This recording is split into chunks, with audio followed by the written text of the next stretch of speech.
갈라디아서가 이제 세 번째 시간인데 이 갈라디아서가 참 어려워요. 목사들도 참 힘듭니다. 그런데 이것을 계속 또 오늘 또 온가족 예배라 저도 부담이 좀 큰데요.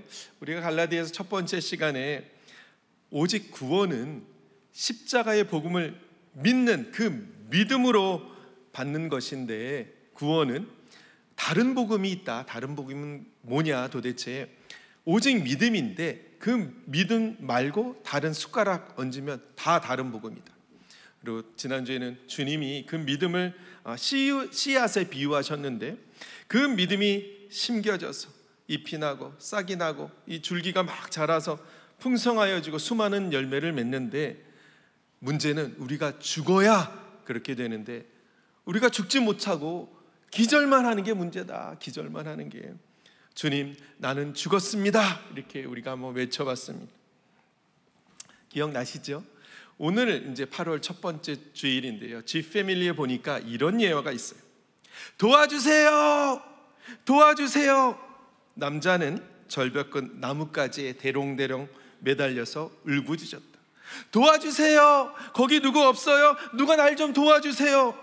그러자 하늘에서 음성이 들렸다. 내가 여기 있다. 나는 너의 하나님이다. 하나님, 정말 하나님이십니까? 정말 맞습니까? 그렇다면 하나님, 날 좀 도와주세요. 나를 좀 도와주세요. 하나님이 대답했다. 너는 나를 믿느냐? 그럼요 하나님, 제가 하나님을 믿죠.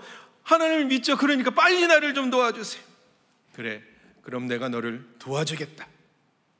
지금 너가 붙들고 있는 그 나뭇가지에서 내 손을 놓아라. 남자는 아무 말도 없이 한참 동안 조용히 있었다. 그러다가 이렇게 소리를 쳤다. 거기 위에 하나님 말고 다른 분 없어요? 내가 하나님을 믿는다고 하면서 하나님 말씀은 믿지 못하고 지금 내가 이 붙들고 있는 나뭇가지를 놓으면 죽을 것 같은 거예요. 참 어리석은 사람이죠. 그렇다면 여러분, 지금 갈라디아 교회 성도들이 붙들고 있는 나뭇가지는 무엇인가요? 1번 믿음, 2번 율법. 몇 번? 2번 율법. 그러니 내가 이 율법에서 손을 놓으면 죽을 것 같은 거예요. 참 어리석은 사람들이죠.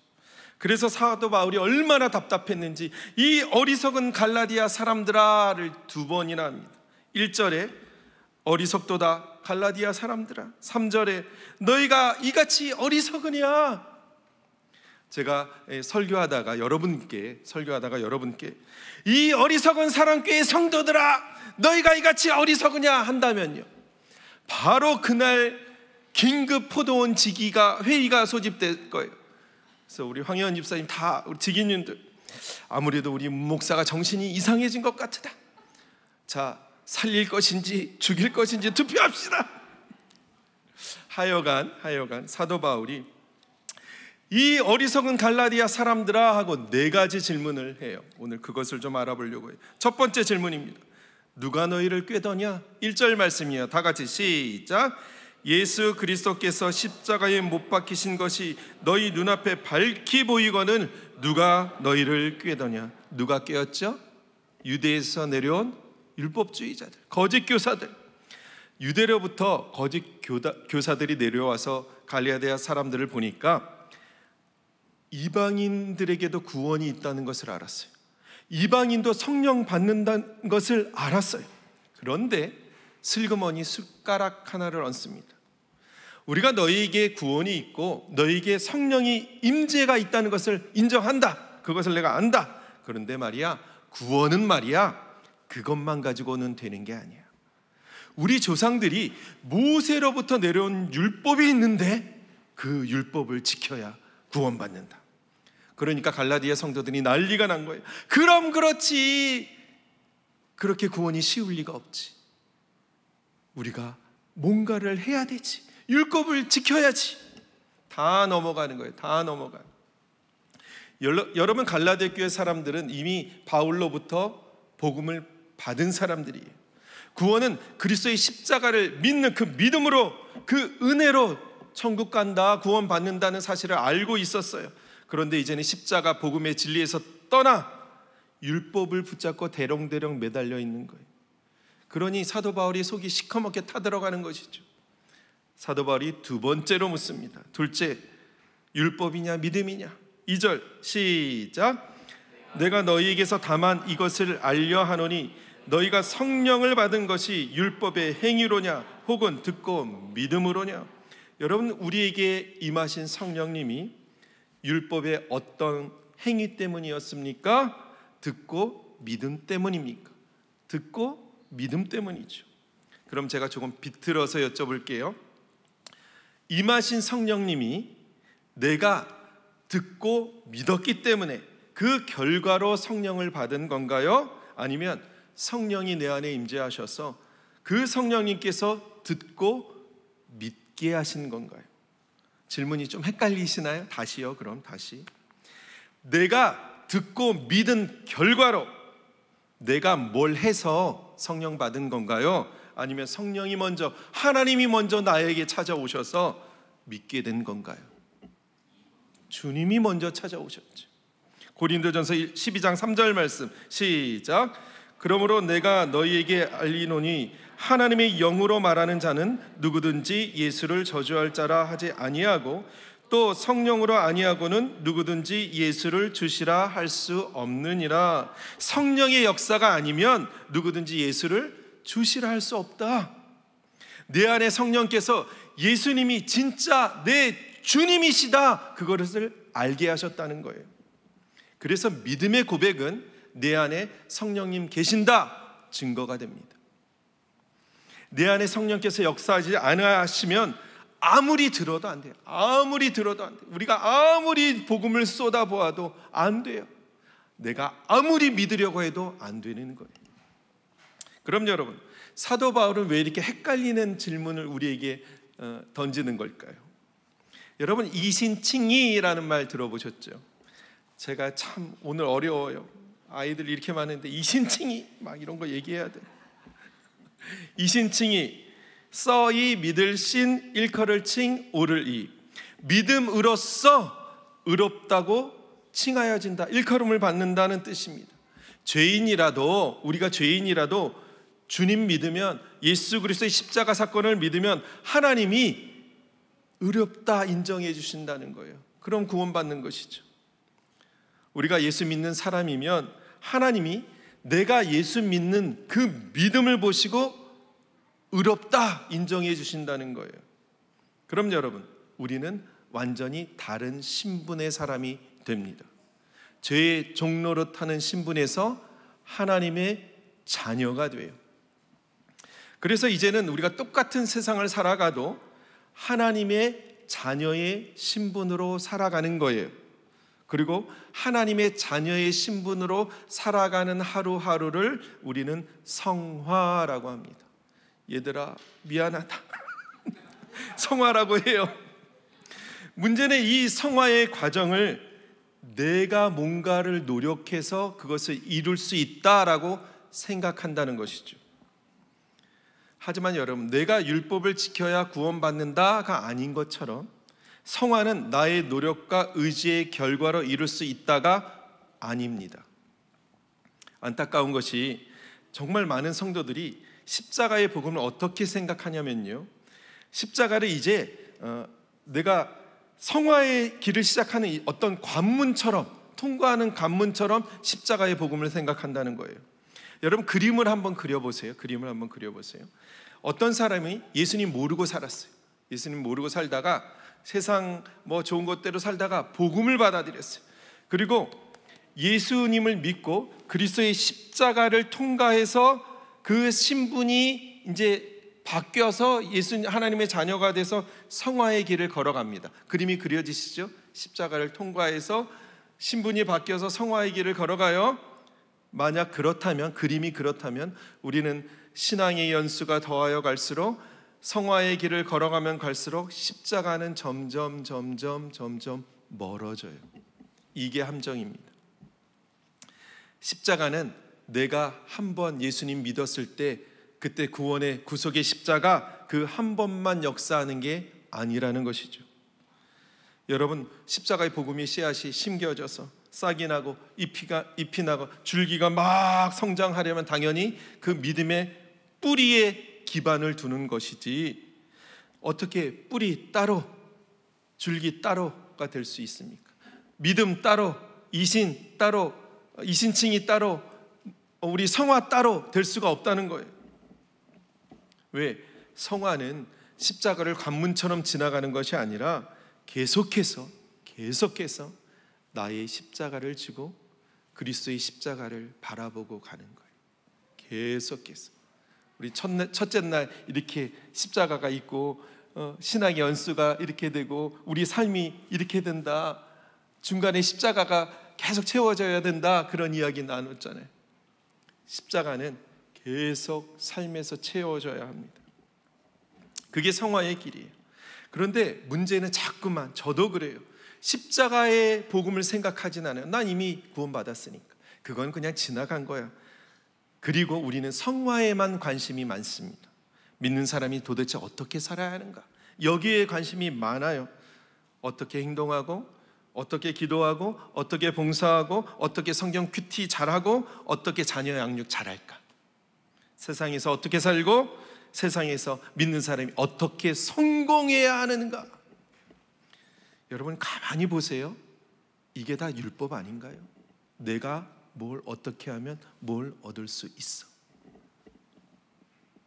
아니 목사님, 믿는 사람이 세상에도 열심히 살고 교회에서도 열심히 살고 다 그렇게 열심히 살아야 하죠. 왜 그게 문제가 된다고 그러십니까? 네, 맞아요. 예수 믿는 사람이 열심히 살아야 됩니다. 제가 말씀드리고 싶은 것은 열심히 사는 것이 문제가 아니에요. 율법 자체는 문제가 아니에요. 율법은 좋은 거예요.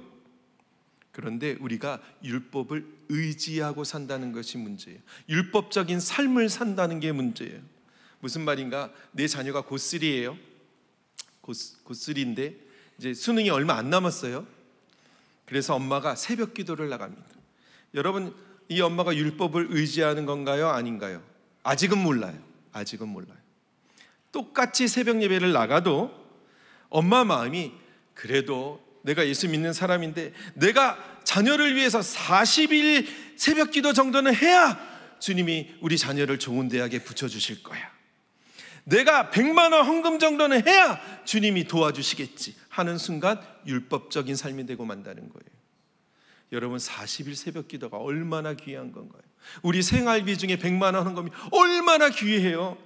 그런데 믿음으로 시작했다가 율법으로 마치면 어떻게 되겠습니까? 그러니까 사도 바울이 또 묻는 거예요. 세 번째, 너희가 성령으로 시작하였다가 육체로 마치겠느냐? 3절 말씀이요, 시작. 너희가 이같이 어리석으냐? 성령으로 시작하였다가 이제는 육체로 마치겠느냐? 이 마친다는 말은요, 그 인생의 종말이 완전히 육체로 끝을 낸다라는 뜻입니다. 그래서 아주 자연스럽게 육체의 소욕을 따라 사는 사람들은 그 끝이 영원한 심판이 있다라는 것을 연상케 해요. 무슨 말인가? 첫째, 십자가는 한 번으로 끝나는 것이 아니라 우리 삶 가운데서 계속해서 지속되고 유지되어야 한다는 것이고, 둘째는 너희가 성령 받은 것이 율법이 아니고 믿음으로 받은 것인데 왜 그 끝이 다시 육체의 소욕을 따라 육체로 끝을 맺는 그 인생이 육체로 끝나는 어리석은 자가 되려고 하느냐? 지금 사도 바울이 외치는 것입니다. 네 번째 질문, 마지막, 너희가 받은 고난이 과연 헛된 고난이냐? 4절 말씀이요, 시작. 너희가 이같이 괴로움을 헛되이 받았느냐? 과연 헛되냐? 많은 괴로움은 이 고난이란 뜻이에요. 당시 갈라디아 교회 성도들이요, 거짓 유대로부터, 자기들은 이방인인데 오리지널 유대로부터 교사들이 왔는데 율법을 지켜야 한다는 거예요. 그러니까 얼마나 그게 억압이 됐는지, 율법을 지켜야 돼. 당신 자기들도 다 못 지키면서 율법을 지켜야 산다는 거예요. 그 억압을 받았어요. 그리고 여러분, 당시 로마로부터 진짜 어마어마한 고난과 핍박을 받았지 않습니까? 고난이 무엇인가? 내가 복음을 처음 받았을 때의 고난이 있고, 내가 받은 고난을 지키며 살 때 받는 고난이 어마어마하게 있다는 거예요. 무슨 말인가? 예수 믿는 사람은 고난은 필연이다. 왜? 예수 믿는 사람은 세상 가운데 살지만 세상에 속한 사람이 아니니까. 그러니 당연히 세상에서 왕따 당하는 거예요. 배척 당하는 거예요. 욕먹고 고난 당하는 거예요. 핍박 받는 거예요. 그럼에도 오늘 사도 바울이 너희가 받는 고난이 과연 헛되냐 하는 것은 예수 믿는 사람이 받는 고난이 헛되지 않다는 것입니다. 사도 바울은 오히려 그 고난을 그리스도의 흔적이라고 말해요. 내가 수고를 넘치게 하고 감옥에 갇히고 유대인들에게 40에서 하나 뺀 매를 왜 그렇게 때렸는지 아시죠? 5번이나 맞고 40번 맞으면 죽는다고 생각했으니까 채찍으로 맞고 돌로 맞고 3번 파선당하고 강의 위험과 강도의 위험과 동족의 위험과 이방인들의 위험과 도시의 위험과 광야의 위험과 거짓 형제의 위험과 춥고 배고프고 목마르고 헐벗었노라. 그런데 이 모든 고난보다 더 크게 나를 억누르는 것이 있으니 내가 모든 교회를 위해서 염려하는 것이다. 여러분 안에도 이런 그리스도의 흔적이 있습니까? 여러분 오늘 사도 바울이 4가지 질문을 던졌어요. 첫째, 누가 너희를 꾀더냐? 둘째, 너희가 성령을 받았는데 그것이 율법이냐 믿음이냐? 셋째, 너희가 성령으로 시작했는데 예수 믿는 사람 다 성령으로 시작했죠. 그런데 이제 육체로 마치겠느냐? 마지막 4번째, 너희가 받은 예수 믿기 위해서 받은 고난, 그 복음을 지키기 위해서 받은 고난이 정말 헛된 고난이냐? 그거 묻는 거예요. 육체로 마치면 헛된 고난 되는 것이죠. 사실 이 4가지 질문은 단 하나의 질문으로 함축이 됩니다. 예수 그리스도께서 십자가에 못 박히신 것이 너희 눈앞에 밝히 보이거늘 너희가 이제 육체의 소욕을 따라 육체로 끝을 맺겠느냐? 그거 물어보는 거예요. 그렇게 되면 너희가 진짜 어리석은 사람들이다. 십자가가 이렇게 분명한데 너희가 고난받는다고 억압받는다고 세상의 유혹받는다고 그 십자가를 떠나서 육체의 소욕을 따라 이제 육체로 그 끝을 맺겠느냐? 너희 안에 그리스도의 십자가가 있고 그리스도의 흔적이 있는데 왜 그것을 보지 못하느냐? 그렇다면 여러분, 내가 뭘 열심히 해서 성화의 과정을 이루는 것이 아니라 내가 계속해서 십자가를 붙들고 하는 것이 성화라는 것을 알았습니다. 그럼 내가 계속해서 십자가를 붙들고 간다는 것은 뭘까요? 하루하루 주님의 십자가를 바라보고 그 주님을 의지한다는 거예요. 내가 뭘 할 수 있다가 아니라 내가 주님을 의지합니다. 우리는 인생의 수많은 선택의 기로에서 내 안에 그 선택의 기로 앞에서 늘 내 안에 이 육체의 소욕과 성령의 소욕의 시설을 타요. 내가 오늘 그리스도의 삶을 살아야 하는가? 골프냐? 예배냐? 헌신이냐? 뭐냐? 이게 계속 시설을 타요. 내가 그리스도 사랑으로 저분을 품어줘야 되냐? 말아야 되냐? 내 가족만 챙겨야 되냐? 다른 가족도 챙겨야 되느냐? 내가 요렇게만 한번 살짝 하면 돈 이만큼 벌 수 있는데 정직이냐? 요거 조금 이렇게 눈 가리고 이거 하는 거냐? 시설을 탄다니까요. 그때마다 주님 의지하라는 거예요. 주님 의지하라는 거예요. 그때마다 주님이 내 인생 내가 주인공 아니고 주님이 진짜 내 주님이시다. 그거 훈련하라는 거예요. 나의 실제의 삶에서 일어나는 크고 작은 일들을 다 주님께 이야기하라는 거예요. 그 전에 여러분 제가 이런 말씀 여러 번 드렸던 것 같아요. 인터넷 보니까 어떤 사람이 기도란 해고 짧은 글을 올렸어요. 기도란 하나님께 사랑한다고 고백하는 것이다. 나의 일상생활에서 일어나고 있는 크고 작은 일들을 그분께 이야기하는 것이다.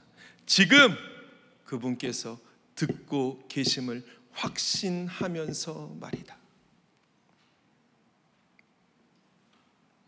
여러분, 오늘 사도 바울의 이 물음이 나와 나의 가정과 우리 신앙 공동체를 일깨우는 물음이 되기를 원합니다. 너희 눈앞에 그리스도의 십자가가 밝히 보이거늘, 너희 눈앞에 십자가가 밝히 보이는데 육체의 소욕을 따라 살겠느냐? 내 안에 그리스도의 십자가가 있고 그리스도의 흔적이 있는데 육체로 내 인생을 끝을 맺겠느냐? 그리스도의 십자가가, 그리스도의 흔적이 내 안에 이렇게 선명한데 왜 그것을 보지 못하고 육체의 소욕을 따라 살려느냐? 사랑하는 여러분, 이제 새로운 한 주가 또 시작됩니다. 나의 십자가를 지고 그리스도의 십자가를 바라봄으로 하루하루를 살아가는 여러분 되시기를 주님의 이름으로 축복합니다. 우리 같이 찬양할게요. 십자가 그 그늘 아래 내 소망이 있네. 십자가 그 그늘 아래 내 생명이 있네. 여러분의 소망이 무엇입니까? 저한테 누구한테 제가 한번 청장년 모임을 하는데 물어봤어요. 여러분, 예수님이 만약에 너희가 무엇을 원하느냐 물어보면 뭘 원하는지 다 써보라. 다 써보라. 여러분의 소망이 어디에 있습니까? 이해해요. 여러분의 사업장, 자녀, 돈, 경제. 그게 뭐예요? 그거 따라가면 육체의 소욕을 따라 육체로 끝을 맺는 거예요. 그런데 그것을 내가 주님께서 잠시 맡겨주신 청지기라고 생각한다면, 그러면 그거 의지하고 주님께 구하는 기도가 아니라 순서가 완전히 바뀌어요. 그거는 주님이 나에게 선물로 잠시 맡겨주신 거예요. 그러면 이거가 내 거가 아닌 거예요. 그전에는 이게 내 거였거든요. 그러니 내 거를 위해서 주님이 도와주세요 였다면 이제 바뀌어가지고 이 일터가 우리 자녀가 내 거가 아니라 주님 거예요. 주님 잠시 맡았습니다. 그럼 기도가 달라져요. 그러면 진짜 주님이 하신 거가 되는 거예요. 여러분, 순서가 이만큼 바뀐 게 다른 복음이 되는 거예요. 율법이 되는 거예요. 여러분, 이제 순서를 돌려놓읍시다. 그리스도의 십자가로 그렇게 되시기를 축복합니다.